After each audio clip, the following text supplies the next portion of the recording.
This is CBC Nova Scotia News. Tonight, 3 siblings speak out about abuse allegations they've made against their father. The high cost of being gluten-free. Celiac Canada pushes for more relief from the federal government.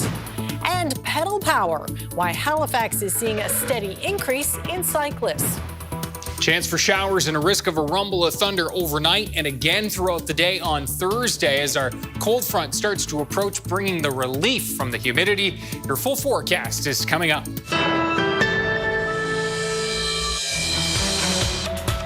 Good evening. 3 siblings in Pictou County are finally speaking out about historical sexual abuse allegations against their father. They're doing it after having a publication ban lifted against their identities. Their father, Douglas Guthrow, was charged with 16 offenses in April after all 3 of his children came forward last year. And as Gareth Hampshire tells us, whose son, who has the same name, wants to make sure there's no confusion about who is accused. Doug Guthrow Jr. is supported by family and friends as he leaves court in Pictou, following a breakthrough moment in his life. The publication ban lifted at the hearing on his and his sister's identities means he's free to share his story publicly decades later. Took a lot of guts, I guess. I kept it in for many, many years of what happened. He went to police last November to report allegations of sexual abuse against his father when growing up in Alma. His 2 sisters then also came forward. 85-year-old Douglas Guthrow Sr. has been charged with 16 counts of historical sexual abuse. He refused to say anything when leaving court. Me and my sisters, we figure the public and the people and all the groups that he was involved in and over the years that everybody should know. Guthrow Jr. wants everybody to be clear it is not him facing charges. Sharing the same name has already led to some confusion, so he's now applying to take his wife's maiden name. Yes, I ran into one person. They thought I was the bad one. They saw the name, and I don't want my name associated. The offenses being alleged date between 1971 and 1990. Guthrow Jr.'s sisters now live out of the province and were not in court, but released a joint statement. The shame we have felt throughout our lives can be lifted from our shoulders and placed firmly where it belongs, the statement says. So now as adults, we have control, can exclude him from our lives, voice our story of abuse, and move forward in the freedom that truth can bring us. The Crown says the criminal code was amended last year so that when complainants in sexual abuse cases want their publication bans removed, it automatically happens. Some victims want it to be known that they are victims, that it's part of the healing process, and it's reflective of the overall trauma-informed approach that's being utilized in all sexually based offenses. It's believed this is the first time such an application has been made since the change in Pictou County. It is a sign of their unity amongst the 3 of them as siblings, and it is reflective of extreme courage in my mind. The case against his father is still in its early stages, and Douglas Guthrow Sr. is due back in court next month. Gareth Hampshire, CBC News, Pictou. Halifax Regional Police are investigating 2 separate shootings that happened early this morning on both sides of the harbour. The first shooting happened in Halifax's North End at 1:40 a.m. Police were called to Duffa Street near Roby, where a 39-year-old man was shot. He was taken to hospital with non-life-threatening injuries. A black SUV was seen leaving the incident, and police are asking anyone with information to come forward. The second shooting happened around 5:40 this morning in the area of Booth Street in Dartmouth. Police say a resident was hit by gunshots, but no one was injured. Officers then located the suspect vehicle here on Bredor Lane. A tactical unit was on hand, and officers could be heard on a megaphone asking people inside one of the townhouses to leave. Police later used tear gas in an apparent attempt to draw them out. A statement from HRP late this afternoon says 4 people were arrested at the residence. Police say the 2 shootings are not connected. Canada's premiers have wrapped up their annual summer conference. A key focus of this year's session in Halifax was the separation of federal and provincial responsibilities. But on the final day, the leaders turned their attention to preparing for the next administration in the United States. Olivia Stefanovich has the latest. The day after provincial and territorial leaders told Ottawa to stick to its lane, the premiers wade into an area of core federal responsibility. I'm encouraging all the candidates vying to be the next Prime Minister to come forward with a credible plan over the next 4 years to hit the NATO 2% target. The federal government recently announced a plan, but it's only expected to start spending 2% of GDP on defense in 2032. Well, I'm encouraging the federal government to move more quickly.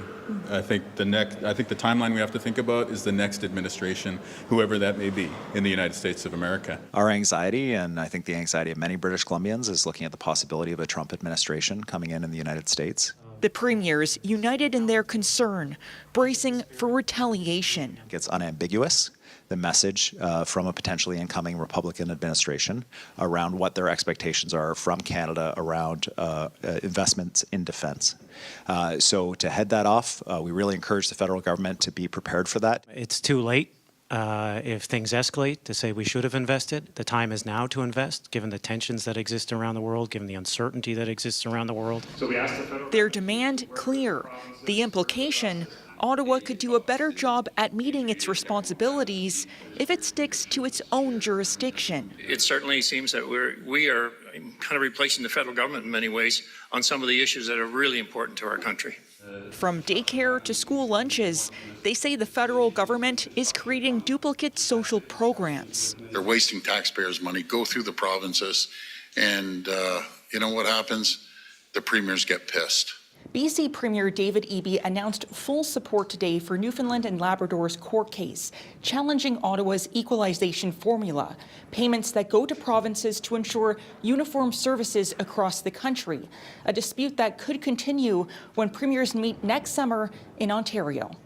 Olivia Stefanovich, CBC News, Halifax.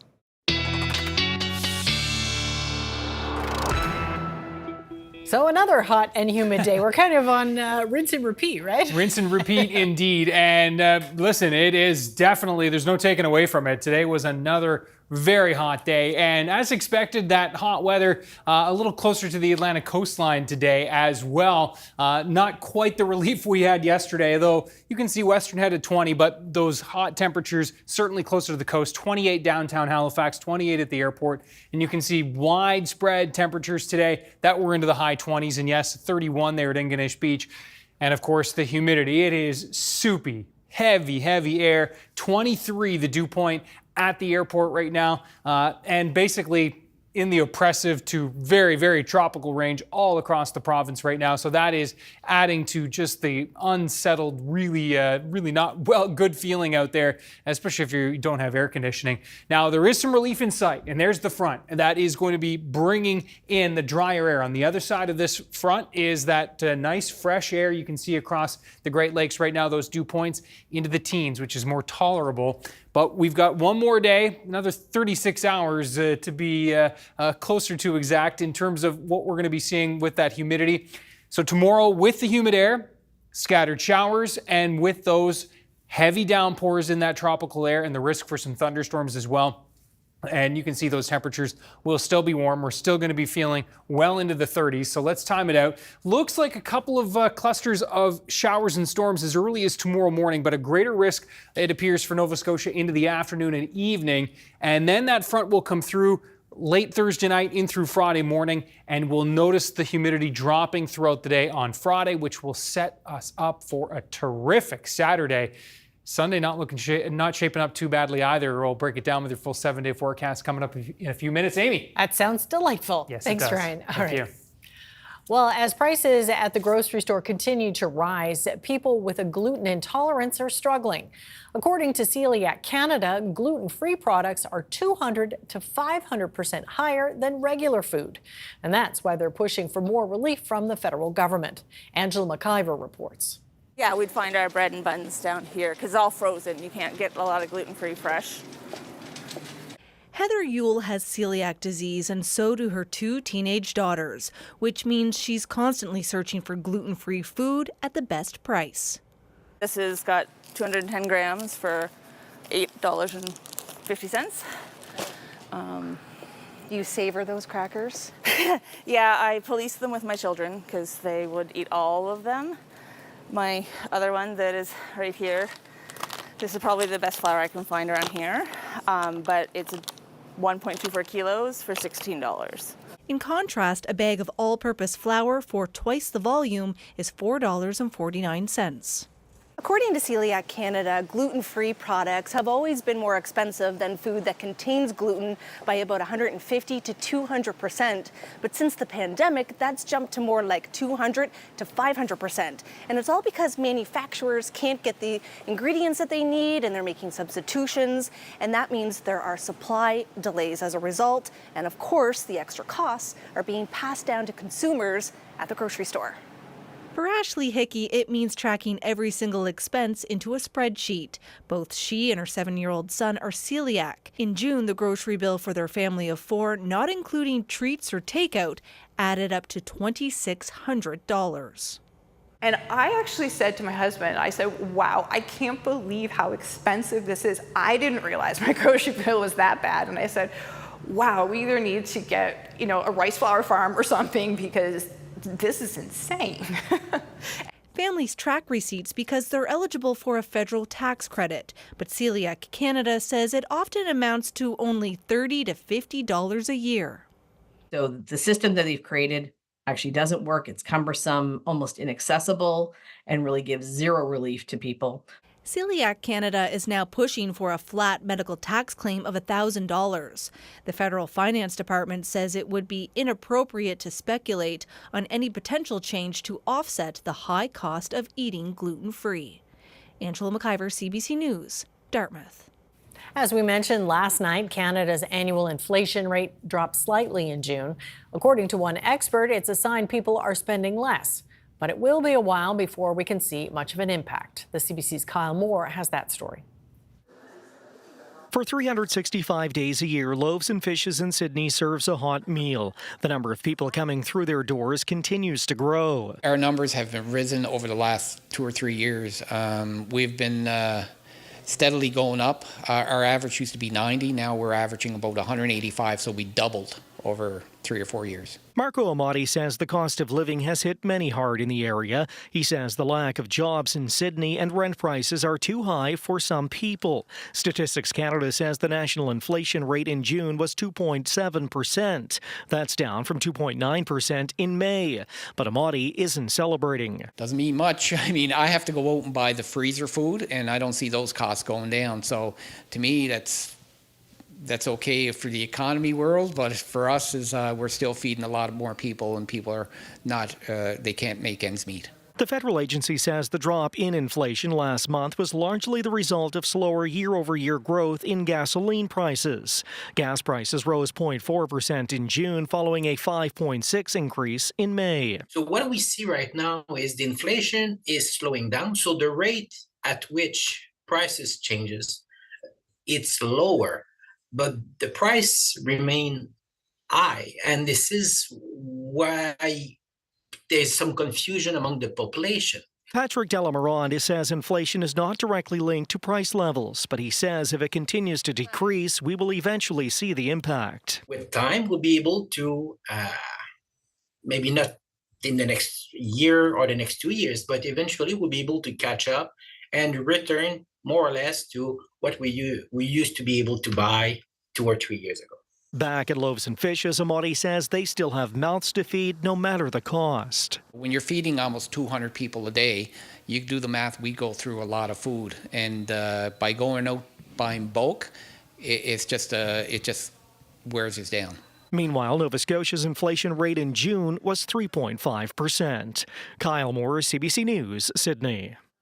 Ottawa is weighing in on the new rules being imposed by the United States on dog owners bringing their pets across the border. Today, the federal health minister says there have been some concessions to the changes coming August 1st, but said he's still concerned. The president of CNIB Guide Dogs says the new requirements go too far. Just the inability to get forms completed, to be able to get to where you need to get things signed, and all the extra burden that's being put on people to cross the border is very difficult, specifically for people with disabilities and for people like myself who are blind who use guide dogs. A lot of the forms are not accessible. Transportation is an issue. There's just several complications. And I'll talk to Diane Bergeron with CNIB Guide Dogs about what she'd like to see done about these upcoming rules. That's our newsmaker just after 6:30. Extreme weather has always added an element of unpredictability for farmers, but it's become even more of a concern for Nova Scotia farmers in recent years. The province has been offering some financial relief, but is it enough or easy to access? Vern Ramasar visited a farm in the Annapolis Valley today to find out more. Well, I'm here with Cassian Furlat, who's on the board of the Nova Scotia Fruit Growers Association and the farm manager here at Lutz Family Farm. Hello, thanks for speaking with us. Good, how are you doing? I'm all right, thanks. Well, how have fruit farmers been affected by the recent flooding? Perhaps not you so much, but you can tell me your experience as well. Sure. Well, I think a lot of the issues, that much rain at one time, there's a lot of erosion and soil movement. We were pretty fortunate here. There's some roads that were damaged, and I think that's, from everyone I've spoken to so far in the industry, that's the majority of the issues is farm roads and having to maintain and fix those. One of the bigger concerns would be nurseries where we grow our own trees and orchards that we just planted this year, where there's really no grass that has come up yet to hold that soil in place. And the concern there would be roots being exposed, and they don't really like to be exposed for very long before it really starts to negatively impact tree health. So that would be the main concerns. We didn't have much here, a little bit, and we were able to cover those up quickly. And then the other thing would be a lot of disease can develop in the actual fruit with that much moisture and humidity, especially all at once. And a lot of the times you can't really see symptoms of that until later in the season or even in storage, which has happened to us in the past. So we're hoping we avoided that, but time will tell, I suppose. Now, last year the province allocated $12.7 million to sort of compensate farmers for extreme weather events. Yep. Like in terms of the actual funding, how easy is it to access, and what have you heard from farmers in your association? So with last year's funding for weather-related events, there was no tree fruit farms that I heard of that were eligible for that funding. It depends on the event. It's relatively easy to apply for, and we certainly appreciate any help the government provides in those situations, which with changing weather patterns seems to be more frequent, whether that be hurricanes or big rain events like we just had. That just seems to be one of the things that if you're in the agricultural business, you have to deal with factors that are out of your control, unfortunately. So we are getting used to it. The funding is relatively easy to apply for. It's usually an application with a listed set of criteria, and you would basically explain how you fit into those criteria, and then that's judged and you are made aware of whether you were successful or not within a pretty tight time frame. Like I said, last year, tree fruit farmers weren't really eligible or we didn't fit that certain criteria. But we have gotten relief in the past from hurricanes knocking a lot of the crop on the ground. We also deal with things like hailstorms that come and damage the fruit, and every year is a different situation, and we certainly appreciate any help that they can provide in those years, and then we just hope we have more good years than bad years usually. Given that you said we probably will be seeing more extreme weather events in the future, do you foresee a need for the province perhaps to re-examine the amount that they're putting towards this compensation? That's a good question. I don't really, I guess I get into the political side of it due to necessity, not because I know much about it. I think at the end of the day, yeah, it's getting trickier to grow food in the world with the climate being as it is and trending the way it is trending. So I do think we will continue to see some of these extreme weather events. I'm not a meteorologist, but that's what I'm hearing. And I think it is going to be more difficult, continue to be more and more difficult to grow food. I think money only goes so far, and we're going to have to change some practices and stuff to try and protect ourselves. And I think we do that now, and we adapt as the years go on. We plant different systems, and we try and have locations at different locations, orchards in different locations, different elevations, and try and spread out our risk as much as we can. And I think we'll just continue to adapt and try and deal with what comes at us. But at the end of the day, I think it will get trickier, and we may need to be bailed out of certain situations. Hopefully not, and yeah, hopefully it's not something we have to try and rely upon. But Cassian, thank you very much for speaking with us. No problem. Thanks for your time. There is a steady increase of cyclists using the roads in Halifax. More infrastructure could help continue to increase ridership and possibly help with traffic congestion. The CBC's Hannah Vino reports. Data from bicycle counters shows a steady increase of cyclists on Halifax roads each year. HRM's manager of active transportation says it's satisfying to know that the number is growing. On some facilities, you'll see like a jump of, 22% per year. Generally over time, I think we're seeing roughly 15% sort of since 2021. However, that's only where we've got those specific bike counters on places like South Park, Hollis Street, Windsor Street, and Vernon Street. He says the increase is likely due to a number of things, like the growth in e-bikes, the growing population, and added infrastructure. Once a jurisdiction goes in and is sort of adding protection and bike signals and stuff like that, that's a signal to travelers that this is a legitimate way to get around and there are safer options, that kind of thing. David Truman is the chair of Halifax Cycling Coalition. He says more infrastructure is better for everyone, not just cyclists. If we spend more money on vehicles, we get more vehicles and more congestion. If we spend more money on cycling, we get more cycling and fewer vehicles on the road and less congestion. He acknowledges that not everyone is happy with the changes. I think it's basic human nature that when people see change, there's an automatic reaction against change. We even have studies that show that there might be a lot of resistance initially to cycling infrastructure, and then within a year or two, people get used to it and it's all good. Temporary infrastructure has been installed in some places to slow down vehicles while making crossing distances shorter for cyclists and pedestrians. That includes curb extensions. These ones were designed by students from Joseph Howe Elementary who worked with local artists. They can see that the community and the young people are reflected in the artwork itself and hopefully get them excited to walk through these spaces as they go through their neighborhood. And I think it's great to have the community have a sense of ownership of the infrastructure. The work is still ongoing with 5 more intersections to be painted. An official unveiling for the North End project is scheduled for late September, where families are invited to take a bike tour of the completed work. Hannah Vino, CBC News, Halifax. Coming up, J.D. Vance prepares for his close-up. Trump's VP pick takes the stage at the Republican National Convention.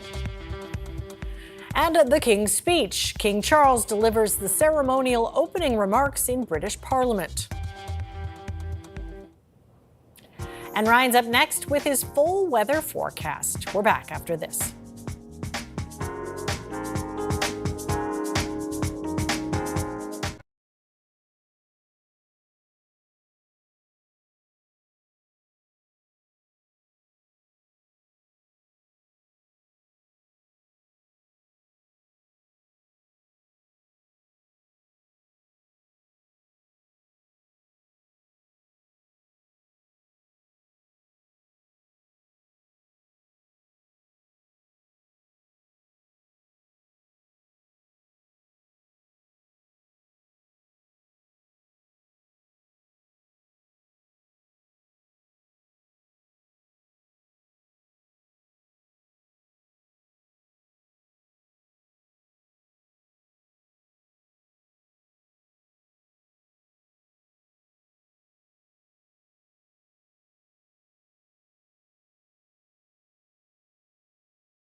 So good news coming down the tracks for people who aren't fans of the humidity, right? Yeah, and if you don't have air conditioning, I mean, it has just been an uncomfortable sleep for too many nights. Lots of coffee being consumed. Yeah, definitely tough. And, you know, it's those nights where you want to have at least one thin sheet on, but then it's too much. You kick it off, you know, you just can't get relief. Have a look at Lunenburg right now. A beautiful spot. I mean, it's a beautiful afternoon It sure and evening. is. No question. Live shot there right now, courtesy of Nova Scotia webcams. Good night for a walk. It is. It is. And yeah, some relief right along the coast for sure. 25 there in Lunenburg right now, mostly sunny skies. And that's kind of been the name of the game across the province today. We've had, it was obviously a sluggish start, but we've cleared out quite nicely. Still 28 downtown Halifax and up towards the airport as well inland. 29 in Greenwood. That is one of our hotter spots. Ingonish earlier hit 31, backed off to 22 there now. Light winds, so just a little bit of a sea breeze coming in there right now. Feeling 36, 37 from the metro area back into the western parts of the province. So those dew points are just doing their thing, making it feel so uncomfortable. And they will be remaining right near, you know, the high teens, low 20s tonight, making for an uncomfortable sleep as we look at the satellite and radar picture. Indeed, things have cleared out oh so nicely today after that, you know, sluggish start with a few showers this morning as we back things out. This is the frontal boundary we are going to be watching. It's rolling into New Brunswick, at least some showers and a few rumbles of thunder ahead of the frontal boundary. Moved into the Great Lakes last night in through this morning, and you can see those dew points are much lower, and that's just bringing some relief from all of that mugginess. So yeah, just feeling 31 in Toronto, but you can see feeling into the 40s from DC right up into the Maritimes. Tonight, overnight lows, high teens, low 20s. That risk for some showers and a rumble of thunder thanks to our next little wave that is going to push in overnight tonight and into tomorrow morning. Let's time things out, and you can see a nice evening, no question about it. Note the clouds starting to build in, a couple of showers with that, and by the time we get to tomorrow morning, this particular model has that round up towards New Brunswick, but some others a bit further south than this, and so this, the western half of the province, will certainly run the risk of those downpours and steadier showers and rumbles of thunder overnight and into the early stages of tomorrow morning. And then that first wave pushes out. In its wake, we're going to continue to see lots of clouds. They'll be dominant tomorrow. Temperatures still warm, mugginess, and then it looks like into the afternoon, we'll continue to see these rounds of showers. And with the muggy air, the potential for heavier downpours and lightning and thunder with these as well. Note Cape Breton, you folks likely not getting into the action until late day tomorrow. Looking at that front, really, again, kind of crawling along the Atlantic coastline Thursday night into Friday morning. Temperatures 25 to 28 degrees at 24 to 28. That is for Cape Breton tomorrow. Those winds southwest 30 to 50. And again, a quiet start to the day for Cape Breton and even Antigonish and towards Eastern Shore. It's really the afternoon when things will turn active there. Perhaps that slight risk in the morning, but really it looks like the afternoon hours. 23 to 27 through central areas tomorrow. Again, feeling mid-30s when you factor in the humidity with clouds dominating those shower chances, risk of a thunderstorm in the morning, and then again into the afternoon, and a similar story for the west. Friday, holding on to the shower chances, Halifax, the Eastern Shore, and Cape Breton. And this is, again, you can see the relief coming in on the other side. This is why I'm holding on to those shower chances. Note the timing here, and that front will be kind of stalled right there. And so it looks like that'll be the risk in the morning. We'll clear into the afternoon. That fresher air comes in, and just a really, really nice day shaping up for Saturday. Terrific, really. You can see there's the muggy meter dropping Friday as that drier air comes in. Saturday, Sunday, notably noticeable, but yeah, we can tolerate it compared to what we've been seeing. Saturday looks like we'll range from around 24 to 28 degrees, 23 to 26 or 27 on Sunday. Isolated showers into the afternoon and looking pretty good to start next week as well. Amy. All right, we'll take it. Thanks, Thank you. Ryan. Well, up next, I'll talk with Diane Bergeron, president of CNIB Guide Dogs, and I'll ask about her concerns regarding new rules on taking dogs into the United States. That's our newsmaker. Stay with us. You are watching CBC Nova Scotia News.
Canadian officials are scrambling to get an exemption from new American rules for dogs entering the United States. The rules, introduced by the U.S. Centers for Disease Control and Prevention, are set to take effect next month. They apply to dogs being brought into the U.S. or returning to the States with their American owners. Dogs will have to be microchipped and certified proof of rabies vaccination. Karina Roman has more. It's a new U.S. policy for the world. Beginning August 1st, if you want to take your dog to the U.S. The health minister says Canada was blindsided by the move. I've been very clear with the Secretary. I think Canada should be exempt as a country that is not a source country for rabies. There will now be a grace period beyond August 1st, so people taking their dogs into the U.S., whether Canadians or returning Americans, will get a warning first if they are without a health and rabies vaccination certification from a veterinarian and without a specific CDC form. We're all for proof of vaccination. Every dog in Canada should be vaccinated against rabies. But having these forms done by veterinarians in Canada is going to take a lot of time to get that validated. The rules also include that dogs have to be at least 6 months of age and they must be microchipped. Holland warns of negative impacts to tourism in both directions and to trade and supply chains reliant on a smoothly run border. He says he is hoping saner heads prevail and says conversations with American officials are ongoing. Karina Roman, CBC News, Ottawa. For more on this, I'm joined by Diane Bergeron, president of CNIB Guide Dogs and a guide dog user herself. So first, what have you been hearing from fellow guide dog users since the CDC in the U.S. announced these new rules? Yeah, there's been a lot of concerns, of course, and also just a lot of confusion. The rules seem to be changing day by day, and right now, hour by hour, it seems like. So people are really not understanding exactly what it is that they're going to need. But the biggest concern for Canadian guide dog handlers that I've been hearing is that there's going to be extra cost, which is difficult. The cost of things are going up. And so, requiring extra funds to be able to do things is a burden on people. But just the inability to get forms completed, to be able to get to where you need to get things signed, and all the extra burden that's being put on people to cross the border is very difficult, specifically for people with disabilities and for people like myself who are blind, who use guide dogs. A lot of the forms are not accessible. Transportation is an issue. There's just several complications. So do you think it will stop some people from traveling to the U.S.? Oh, absolutely. It's also going to change some people's travel plans. This is also going to be an issue if you're traveling not just to the U.S., but there's a lot of places that people travel to where they have to go through the U.S. to get to those other countries. And so these forms are going to have to be completed for that as well. And for someone who travels, I do a lot of international work, so I travel frequently. This is extremely difficult to get all of these requirements taken care of. Now, was the CNIB consulted at all before this was announced? We were not consulted by the CDC. I have been in touch with Minister Kara's office and CFIA to have conversations around some of the complications. But because this is an American piece of legislation or regulations, they have not consulted with us. There is a lot of organizations of and for the blind in the United States who are even looking at legislative processes and looking to talk to the government about even potentially going to court to make some of these changes. We're not a part of that because we're in Canada, but we're trying to work from our end to support individuals going back and forth who have guide dogs. Well, given the fact the federal health minister is speaking out about these changes and got some concessions, are you at all optimistic the CDC will rethink the new rules or even give Canada an exemption? Well, I'm always optimistic and always hoping for the best. Ultimately something has to be done. Right now, if I wanted, with the rules as they sit at the moment, if I wanted to travel after August 1st to the United States with my guide dog, and she is a guide dog trained at CNIB Guide Dogs, which is International Guide Dog Federation accredited, I would have to have not just my rabies certificate, I would have to have an export form completed by probably the same vet who signed the rabies certificate in the first place, which really is redundant. And then I would need to do the CDC form, which I've checked, and it is not fully accessible for someone who's blind who uses a screen reader. So that needs to be fixed. There's a requirement for a photo of the dog, which a blind person cannot take a very specific photo on their own. They'd have to get assistance with that. And honestly, I don't understand why, when the dog has a microchip that can identify them, a black lab looks like a black lab. So I'm not sure how they're going to identify the dog specifically. And so that form needs to be done. And then if you're traveling by air, the Department of Transportation and the airlines require two forms, one for a service dog form and another form identifying that your dog will not relieve or cause damage during their travel. And then the airlines may ask for extra forms. So that's just to travel with your service animal and all the forms that you have to do.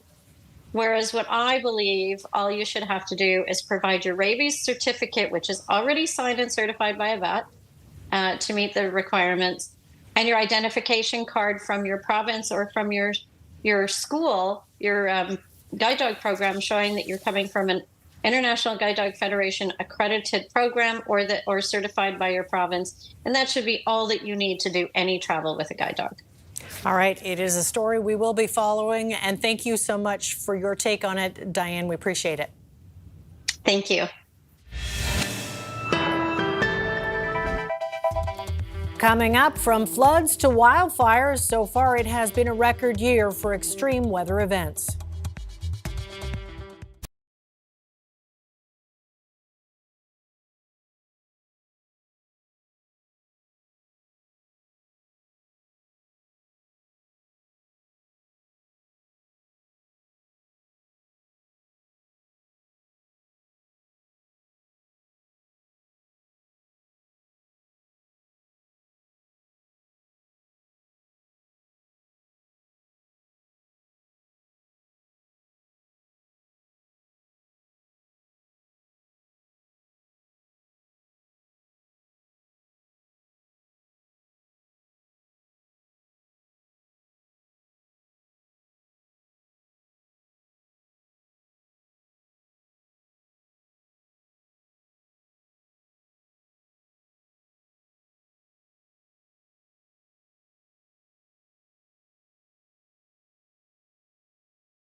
Welcome back. It is a big night for Donald Trump's newly named running mate, J.D. Vance. The 39-year-old junior senator from Ohio will deliver his first speech as the GOP's vice presidential nominee at the Republican National Convention. Chris Reyes has more from Milwaukee. For the first time since he was named VP pick, J.D. Vance will address the crowd here at the Republican National Convention. Vance has been shaking hands with delegates since Monday. Tonight, he'll take the podium with the full support of his party. I'll tell you what, I love J.D. Vance. I'm loving that guy. I like the fact he's a Midwesterner because Wisconsin, I'm a little biased, but Wisconsin is going to be critical. Joe Biden can't get back to the White House without Wisconsin. If elected, the 39-year-old junior senator would be one of the youngest vice presidents in American history. Vance spoke at an event outside of the convention this afternoon, giving hints of what we'll come to hear from Trump's running mate in this campaign. Donald Trump got shot and he toned down the temperature. That's what a real leader does. Ahead of the speech, current Vice President Kamala Harris released a new ad against him. J.D. Vance will be loyal only to Trump, not to our country. And unlike Mike Pence, Vance said he would have carried out Trump's plan to overturn the 2020 election. The ad is a glimpse of the showdown between the two once the campaign begins in earnest. Harris also spoke about Vance at an event in Michigan. This is a fellow who in the United States Senate participated in blocking protections for IVF. This is an individual who has said he is for a national and has made every indication that he is for a national abortion ban. And this afternoon, Trump also did a walkthrough of the convention floor ahead of his speech on Thursday night. Harris and Vance have agreed to debate each other before the November vote. Chris Reyes, CBC News, Milwaukee. It was a day of pomp, pageantry, and politics today in London. King Charles delivered a speech to formally open the new session of British Parliament and to highlight the priorities of the newly elected Labour government under Prime Minister Keir Starmer. Tom Perry has more from London. It's been a day of pomp and policy here in London. We're at Westminster, and earlier in the day, the streets around here were all sealed off. That was to make way for the royal procession. King Charles and Queen Camilla making their way from Buckingham Palace in a horse-drawn carriage with guardsmen and riders accompanying with them, making their way from Buckingham Palace here to Westminster to deliver the King's speech. Now, this speech outlined the priorities of the newly elected Labour government. They came to power less than 2 weeks ago. And what we heard in the speech was primarily a domestic focus. So building the economy, building 1.5 million new homes in the next 5 years, tackling human smugglers who've been bringing people across the English Channel from France to claim asylum here in the UK. So a domestic focus, but also a nod to the war in Ukraine and a pledge from the government through the King to keep supporting Ukraine and its people in their struggle against the Russian invasion. My government will continue to give its full support to Ukraine and its people, and it will endeavour to play a leading role in providing Ukraine with a clear path to NATO membership. Now, after we heard from King Charles, we did hear from UK Prime Minister Keir Starmer, and here's what he had to say. The King's speech we've brought to this House today is a marker of our intent, not only a certain destination for the future of this country, but a new way of governing, a government of service, guided by clear missions, with a long-term plan to fix the foundations, a plan which starts, as it must, with our economy. Starmer and Labour won a landslide victory in the recent election. They hold a commanding majority in the House of Commons. That said, the issues facing Britain here and abroad are real, and with this speech, the work to tackle those issues begins. Tom Perry, CBC News, London. Today marks the 10th anniversary of the downing of a Malaysia Airlines plane over eastern Ukraine. Flight MH17 was en route from Amsterdam to Kuala Lumpur when it was hit by a Russian missile, killing 298 people on board. A small group gathered at a memorial in eastern Ukraine to lay flowers and remember the victims. 2/3 of those who died were Dutch. 80 children were killed. The missile was fired by pro-Russian rebels during fighting in the region. A Dutch-led international investigation concluded that the missile launcher came from a Russian army base just across the border. Russia has denied any involvement in the incident. A lake in Serbia has completely dried out as most of Central and Southern Europe bakes under a heat wave. This is how Rusanda Salt Lake in northern Serbia looks now. Much of the Balkans has been sizzling in record-breaking temperatures due to a prolonged heat wave. Several countries in the region are dealing with mercury hovering around 39 degrees Celsius. Local residents say they are very worried about the ongoing scorching weather. Experts point to climate change for the growing frequency of heat waves. Canada's biggest city is still cleaning up from one of its biggest rainfalls ever. Toronto received a month's worth of rain in just a matter of hours yesterday. Flooding closed major roadways, shut down parts of the transit system, overwhelmed the sewers, and flooded basements. And as Susan Ormiston shows us, it's a phenomenon that's increasing around the world. We shouldn't be surprised. Climate scientists have been warning of more intense weather more frequently, that turning up the heat in the atmosphere can spell disaster. If you imagine a bubble of air, it can only hold so much water, and the amount of water it can hold is dependent upon its temperature. As the temperature goes up, the amount of water that that air bubble can hold goes up. And as it carries more water, it also preferentially has to rain that water out. Toronto isn't unique, it's the latest. Severe storms swept through the Chicago area Monday, canceling flights at O'Hare, damaging homes. The wind was so bad, it got scary. Iowa got lashed by sudden storms tearing off roofs. This Toronto scene is becoming a familiar landscape. The climate change is real. We're seeing the impact of it. These kind of severe storm is going to increase, so it's very important that we look at mitigating these kind of effect. That will take time, cost billions, and force hard choices. And we're removing things such as natural infrastructure, wetlands, grasslands, and forested areas. And these natural spaces, they actually act like sponges. So we're getting rid of so much of this and replacing it with cement. Last year's severe fires and natural disasters in Canada cost over $3 billion in insured damages. Around the world, the impact is much greater. Southwest China saw record rains this week in a summer of extreme weather. Muddied homes in eastern Afghanistan left in the path of deadly rainstorms.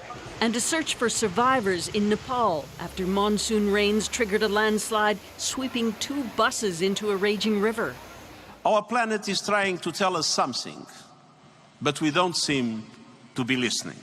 Even as we pass 1 full year of record warming. Susan Ormiston, CBC News, Toronto.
It's just that tropical feeling continues, right? Yes. You know, if you can, enjoy it and you're not working in it, it's not as bad as folks who are laboring in the Out heat. in it all day, Yeah. for sure. It's tough, right? And if you don't have air conditioning for sleeping at night, also makes it pretty tough. So some relief for you folks, but we know that some folks do love it, and so enjoy. If you've got a pool, that'd be pretty nice. For sure. Have a look at our viewer picture of the day.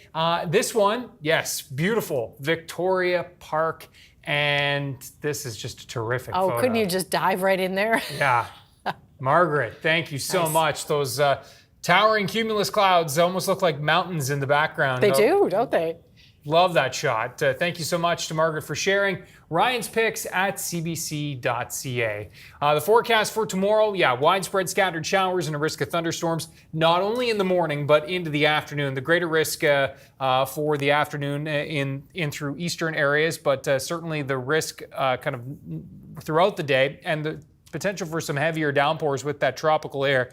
Friday still is warm, no doubt, 24 to 27, but it will feel less humid. Now, the humidity will stick around a little bit longer for you folks in Cape Breton because it will be departing throughout the day on Friday as that Mungie meter again crashes down throughout the day. We'll go from truly tropical tomorrow. It really will be oppressive, much like today. And then that relief throughout the day on Friday creeps back up a little bit on the weekend, notably noticeable, but not the oppressiveness that we have been seeing for the last few days. So some good news there. There's the kind of the line that we're watching tomorrow morning, though that doesn't look too substantial. It looks like it's going to be greater risk off to our north, and then those showers rolling through with that frontal boundary. They'll linger into early Friday, and the weekend at this point looking pretty good. Isolated shower chances Sunday afternoon. Yeah, it does look good.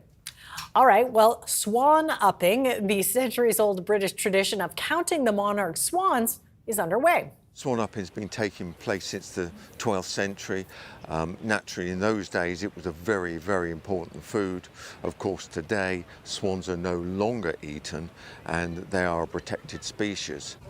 Now, the King retains ownership of all unmarked mute swans in the open waters of the River Thames. The traditional way of catching swans uses long boats to round up the birds, and once the family is caught, it's taken ashore. The adults, their cygnets are weighed and measured and checked for injuries. The swan population on the Thames is still recovering from a bird flu outbreak 2 years ago that killed several breeding pairs. Thankfully, they look pretty good right there. Yeah, they do. Well, that's it for us tonight. Thanks so much for watching. We will see you next time. Good night.